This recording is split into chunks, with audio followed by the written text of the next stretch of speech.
Hello, welcome back. ಹೇಗಿದ್ದೀರಾ ಎಲ್ಲರೂ? ನಿಮ್ಮೆಲ್ಲರಿಗೂ ನನ್ನ ಚಾನಲ್ಗೆ ವೆಲ್ಕಮ್. ಯಾರು ಫಸ್ಟ್ ಟೈಮ್ ಈ ಒಂದು ವಿಡಿಯೋ ಮುಖಾಂತರ ನನ್ನ ಚಾನಲ್ನ ವಿಸಿಟ್ ಮಾಡ್ತಿದ್ದೀರಾ, ರಿಟರ್ನಿಂಗ್ ಸಬ್ಸ್ಕ್ರೈಬರ್ಸ್ ಇದ್ದೀರಾ, ಎಲ್ಲರಿಗೂ ವೆಲ್ಕಮ್ ಆ್ಯಂಡ್ ವೆಲ್ಕಮ್ ಬ್ಯಾಕ್. ಇವತ್ತಿನ ಟಾಪಿಕ್ ನಿಮ್ಮ ಪರ್ಸನ್ ಕರೆಂಟ್ ಫೀಲಿಂಗ್ಸ್. ನೀವು ಯಾವ ಒಂದು ವ್ಯಕ್ತಿ ಬಗ್ಗೆ ತುಂಬ ತಲೆ ಕೆಡಿಸ್ಕೋತಾ ಇದ್ದೀರಾ, ತುಂಬ ಡೀಪಾಗಿ ಯೋಚನೆ ಮಾಡ್ತಿದ್ದೀರಾ. ಮೇ ಬಿ ಡೇಯಲ್ಲಿ 90% ಆ ವ್ಯಕ್ತಿ ಬಗ್ಗೆನೇ ಯೋಚನೆ ಮಾಡ್ತಾ ಇದ್ದೀರಾ. ಆದರೆ ಅವರು ನಿಮ್ಮ ಪ್ರೀತಿಯಲ್ಲಿ ಹೇಗೆ ಯೋಚನೆ ಮಾಡ್ತಿದ್ದಾರೆ, ಯಾವ ನಿರ್ಧಾರಗಳನ್ನು ತಗೋತಾ ಇದ್ದಾರೆ ಬರುವಂಥ ದಿನದಲ್ಲಿ. ಇದು ಹುಡುಗ ಹುಡುಗಿ ಇಬ್ಬರಲ್ಲಿ ಯಾರಾದರೂ ಆಗಿರಬಹುದು, ನಿಮ್ಮ ವ್ಯಕ್ತಿ ಅಂದರೆ ನೀವು ಹುಡುಗ ಹುಡುಗಿ ಯಾರಾದರೂ ಆಗಿರಬಹುದು. ಓಪನ್ ಮೈಂಡೆಡ್ ಆಗಿ ಒಂದು ರೀಡಿಂಗ್ನ ನೋಡಿ. ಯಾವಾಗ ಫಸ್ಟ್ ಟೈಮ್ ನಿಮ್ಮ ಸ್ಕ್ರೀನ್ ಮೇಲೆ ನೋಡ್ತಿರೋ ಆವಾಗ ಇದು ರೆಸೊನೇಟ್ ಆಗುತ್ತೆ. ಇದು ನನ್ನ ನ್ಯೂ ಕಲೆಕ್ಷನ್. ಈ ಒಂದು ಏಂಜಲ್ ನನ್ನ ನ್ಯೂ ಕಲೆಕ್ಷನ್. ಸೊ ಇಷ್ಟೊತ್ತಿಗಾಗಲೇ ನೀವು ನಿಮ್ಮ ಪರ್ಸನ್ ಬಗ್ಗೆ ಯೋಚನೆ ಮಾಡಿದ್ದೀರಾ ಅಂತ ನಾನು ಭಾವಿಸ್ತಾ ಈ ಒಂದು ರೀಡಿಂಗ್ ಸ್ಟಾರ್ಟ್ ಮಾಡ್ತಿದ್ದೀನಿ. Let us start.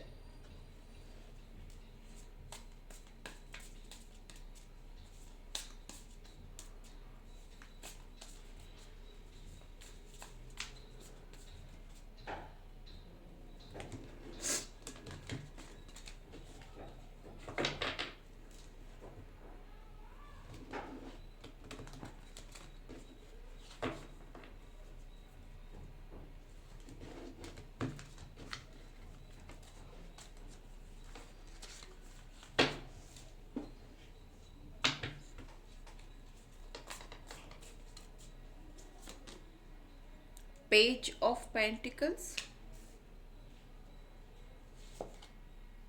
Seven of Pentacles, High Priestess, the World, Nine of Cups, Tower, Eight of Swords, bottom of the deck, Five of Cups. ನೀವು ನೋಡ್ಬೋದು, ಈ ಒಂದು ವ್ಯಕ್ತಿ ನಿಮ್ಮನ್ನು ತುಂಬಾ ಪ್ರೀತಿ ಮಾಡ್ತಾರೆ, ತುಂಬಾ ನಿಮ್ಮ ಬಗ್ಗೆ ಅವ್ರಿಗೆ ರೆಸ್ಪೆಕ್ಟ್, ಲವ್ ಎರಡೂ ಇದೆ. ಈ ವ್ಯಕ್ತಿ ನಾನು ಹೇಳ್ದಂಗೆ ನೀವು ಡೇಯಲ್ಲಿ 90% ಈ ವ್ಯಕ್ತಿ ಬಗ್ಗೆನೇ ಯೋಚನೆ ಮಾಡ್ತಾ ಇದ್ದೀರಾ. ಹೌದು, ಈ ವ್ಯಕ್ತಿ ಬಗ್ಗೆನೇ ನೀವು ಯೋಚನೆ ಮಾಡ್ತಾ ಇರೋದ್ರ ಜೊತೆಗೆ ಈ ವ್ಯಕ್ತಿನೂ ಅಷ್ಟೇ 90% ಅವ್ರ ವರ್ಡ್ ಅಥವಾ ಅವರ ಯೋಚನೆ, ಅವರ ಒಂದು ಫುಲ್ ಡೇಯಲ್ಲಿ ನಿಮ್ಮ ಬಗ್ಗೆನೇ ಅವರು ಯೋಚನೆ ಮಾಡ್ತಿರೋವಂಥದ್ದು. ಜೊತೆಗೆ ಒಂದಷ್ಟು ಕನ್ಫ್ಯೂಷನ್ ಇದೆ ಅವರಿಗೆ. ನೀವು ಅವ್ರ ಜೊತೆಗೆ ಇರ್ತೀರಾ ಇಲ್ವಾ, ನಿಮ್ಮ ಪ್ರೀತಿ ಮುಂಚೆ ಥರ ಇಲ್ಲ. ನೀವು ಬಿಹೇವಿಯರಲ್ ಚೇಂಜಸ್ ನಿಮಗನ್ನಿಸ್ತಾ ಇದೆ, ಅವ್ರು ಆ ಥರ ಬಿಹೇವ್ ಮಾಡಿದ್ರು, ಅದಕ್ಕೆ ನಾನು ಚೇಂಜ್ ಆಗಿದ್ದೀನಿ. ಮೇ ಬಿ ಅವ್ರು ಅನ್ಕೋತಾ ಇರೋವಂಥದ್ದು, ಇಲ್ಲ ಇವರು ಮುಂಚೆ ಥರ ಈ ವ್ಯಕ್ತಿ ನನ್ನ ಹತ್ರ ಬಿಹೇವ್ ಮಾಡ್ತಿಲ್ಲ. ಒಂದಷ್ಟು ಕನ್ಫ್ಯೂಷನ್ ಕಾಡ್ತಾ ಇದೆ. ಜೊತೆಗೆ ಈ ಒಂದು ನಿಮ್ಮ ಇಬ್ಬರ ಸಂಬಂಧ ಅಥವಾ ಏನು ಕನೆಕ್ಷನ್ ಅಂತ ಏನು ಹೇಳಬಹುದೋ, ಸೊ ಇದು ತುಂಬ ಡೀಪರ್ ಲೆವೆಲ್ ಅಂಡರ್ಸ್ಟ್ಯಾಂಡಿಂಗ್ ಅಥವಾ ಡೀಪರ್ ಲೆವೆಲ್ ನೀವು ತಿಳ್ಕೊಂಡ ಮೇಲೆ, ಅಂದರೆ ಇಬ್ಬರಿಗೊಬ್ರು ನೀವು ಆಳವಾಗಿ ತಿಳ್ಕೊಂಡ ಮೇಲೇ ಈ ಕನ್ಫ್ಯೂಷನ್ ಶುರುವಾಗಿರುವಂಥದ್ದು. ಸೋ ಮೆನಿ ಟೈಮ್ಸ್ ಅಂದರೆ ಒಂದಷ್ಟು ಬಾರಿ, ಸಾಕಷ್ಟು ಬಾರಿ ಹಣಕಾಸಿನ ವಿಷಯವಾಗಿ ಅವರ ಮತ್ತು ನಿಮ್ಮ ಮಧ್ಯ ವಾದಗಳು ಬಂದಿರುವಂಥದ್ದು. ಆಗ ಅವರೇ ಹೇಳಿರುವಂಥದ್ದು, ನೀನು ಮನಿಗೆ ತುಂಬ ವ್ಯಾಲ್ಯೂ ಕೊಡ್ತೀಯಾ, you give value for money, ಮನುಷ್ಯರಿಗೆ ಬೆಲೆ ಕೊಡೋದಿಲ್ಲ, ಈ ರೀತಿ ಏನೋ ಒಂದು ವಾದ ವಿವಾದ ನಡೆದಿರುವಂಥದ್ದು. ಆ್ಯಂಡ್ ಈ ವ್ಯಕ್ತಿ ಅವರ ಕೆರಿಯರಲ್ಲಿ ಇನ್ನೂ ಸೀರಿಯಸ್ ಇಲ್ಲ ಅಂತ ಅನ್ನಿಸ್ತಾ ಇದೆ. ಕೆಲವೊಂದು ಕೇಸಲ್ಲಿ ಹೆಂಗೆ ಅನ್ನಿಸ್ತಾ ಇದೆ ಅಂದರೆ ತುಂಬ ಸೀರಿಯಸ್. ಯಾಕಂದರೆ ನಿಮಗೆ ಟೈಮ್ ಕೊಡ್ತಾ ಇಲ್ಲ, ನಿಮ್ಮ ಮೆಸೇಜಸ್ಗೆ ರಿಪ್ಲೈ ಮಾಡ್ತಾ ಇಲ್ಲ, ಇಗ್ನೋರೆನ್ಸ್. ಜೊತೆಗೆ ಅವ್ರು ಹೇಳ್ತಾ ಇರೋದು ಏನಂತಂದರೆ, ನಾನೀಗ ಕೆರಿಯರಲ್ಲಿ ಸೆಟ್ಲ್ ಆಗಬೇಕು, ನಾನೀಗ ತುಂಬ ಚೆನ್ನಾಗಿ ಹಣ ಸಂಪಾದನೆ ಮಾಡಬೇಕು, ಅದಾದ ಮೇಲೆ ನಾನು ನಿನ್ನ ಹತ್ರ ಮುಂಚೆ ಥರನೇ ಬಿಹೇವ್ ಮಾಡೋಕ್ಕೆ ಸಾಧ್ಯ, ನಿನ್ನ ಹತ್ರ ನಾನು ಮುಂಚೆ ಥರನೇ ಬರೋದಕ್ಕೆ ಸಾಧ್ಯ. ಇನ್ನು ಕೆಲವೊಂದು ಕೇಸಲ್ಲಿ ಏನಾಗಿದೆ ಅಂದರೆ no contact situation. Maybe ನೀವು ಯಾವುದಾದ್ರೂ ಸ್ವಿಚ್ ವರ್ಡ್ ಹೇಳ್ತಾ ಇರ್ಬೋದು, ಪ್ರೇಯರ್ಸ್ ಮಾಡ್ತಾ ಇರ್ಬೋದು, ಆ ಒಂದು ವ್ಯಕ್ತಿ ಮತ್ತೆ ಮತ್ತೆ ನಿಮ್ಮನ್ನು ಕಾಂಟ್ಯಾಕ್ಟ್ ಮಾಡೋಂಗಾಗಲಿ ಅಂತ. ಎಸ್, ಆ ವ್ಯಕ್ತಿ ಮೇ ಬಿ ಕಾಂಟ್ಯಾಕ್ಟ್ ಮಾಡಿರಬಹುದು, ಮೇ ಬಿ ಯಾವುದೋ ಒಂದು ಚಿಕ್ಕ ವಿಷಯಕ್ಕೆ ಅವ್ರು ನಿಮ್ಮನ್ನು ಕಾಲ್ ಮಾಡಿ ಮಾತಾಡಿ ಈ ರೀತಿ ಅಂತ ಎಕ್ಸ್ಪ್ರೆಸ್ ಮಾಡಿರಬಹುದು. ಆದರೆ ನಿಮಗೆ ಆ ಒಂದು ಸ್ಯಾಟಿಸ್ಫ್ಯಾಕ್ಷನ್ ಇಲ್ಲ ಇವರು ಮುಂಚೆ ಥರ ಮಾತಾಡ್ತಾ ಇಲ್ಲ, ಮುಂಚೆ ಥರ ಬಿಹೇವ್ ಮಾಡ್ತಾ ಇಲ್ಲ, ಮುಂಚೆ ಥರ ನನ್ನ ಕಾಲ್ಗೋಸ್ಕರ ಇವ್ರು ವೆಯ್ಟ್ ಮಾಡ್ತಾ ಇಲ್ಲ, ಈ ಥರ ಒಂದು ನಿಮಗೆ ಬೇಜಾರು. ಈ ಬೇಜಾರು ಜೊತೆಗೆ ಹೆಂಗೆ ಅನ್ನಿಸ್ತಾ ಇದೆ ಅಂದರೆ, ಇನ್ನೇನು ನಾವು ಇಷ್ಟು ವರ್ಷ ಲವ್ ಮಾಡಿದ್ಮೇಲೆ ಈಗ ನನಗೆ ಈ ಒಂದು ವ್ಯಕ್ತಿನ ಬಿಟ್ಕೊಡೋಕ್ಕೆ ಅಥವಾ ವಾಟ್ ಎವರ್ ದ ರಿಯಾಲಿಟಿ ಅದನ್ನು ಒಪ್ಕೊಳ್ಳೋದು ತುಂಬ ಕಷ್ಟ,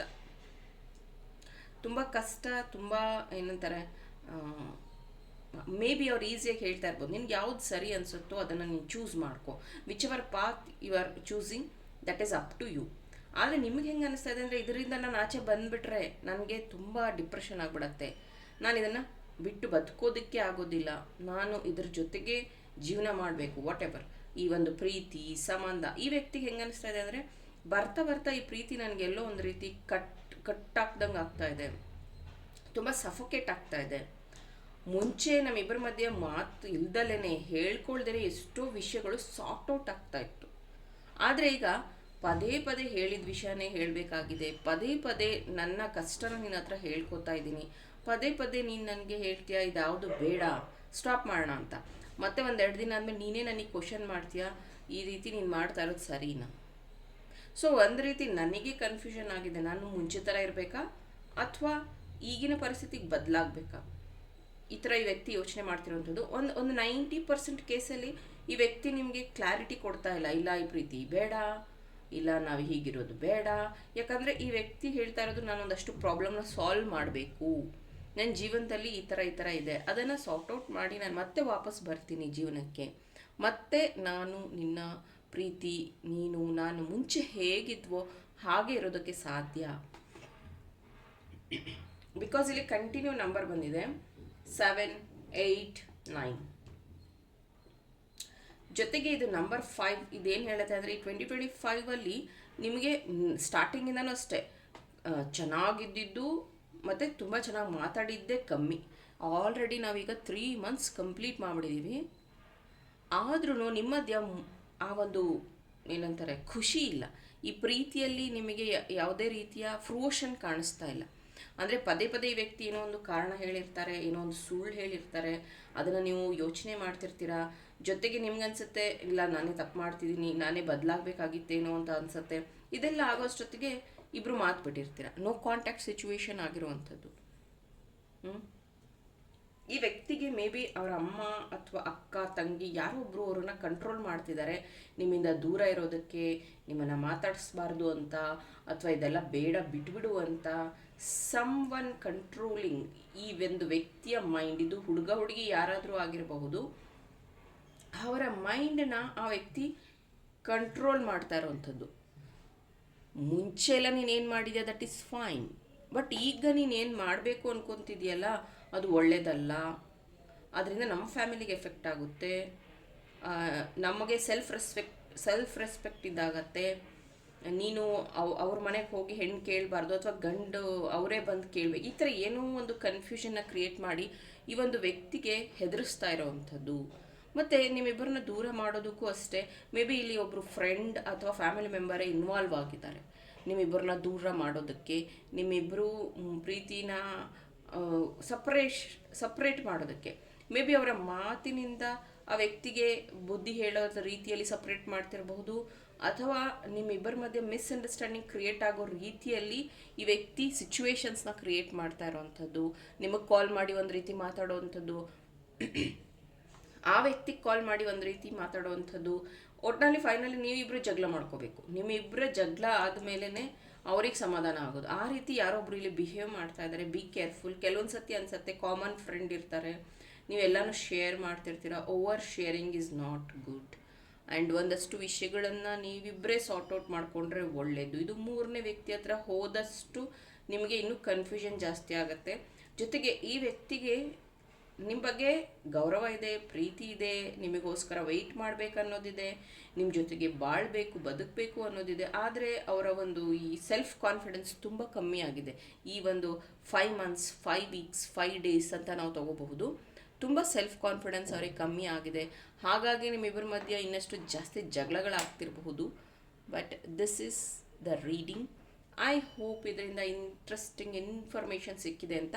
ಹಾಗಿದ್ರೆ ಈ ಒಂದು ವಿಡಿಯೋಗೆ ಲೈಕ್ ಮಾಡಿ, ನನ್ನ ಚಾನಲ್ನ ಸಬ್ಸ್ಕ್ರೈಬ್ ಮಾಡಿ. ಇನ್ನೂ ಇಂಟ್ರೆಸ್ಟಿಂಗ್ ಟಾಪಿಕ್ಸ್ ಜೊತೆ ನಿಮ್ಮ ಜೊತೆ ಜಾಯಿನ್ ಆಗ್ತೀನಿ. ಟಿಲ್ ದೆನ್ ಟೇಕ್ ಕೇರ್, ಬಾಯ್.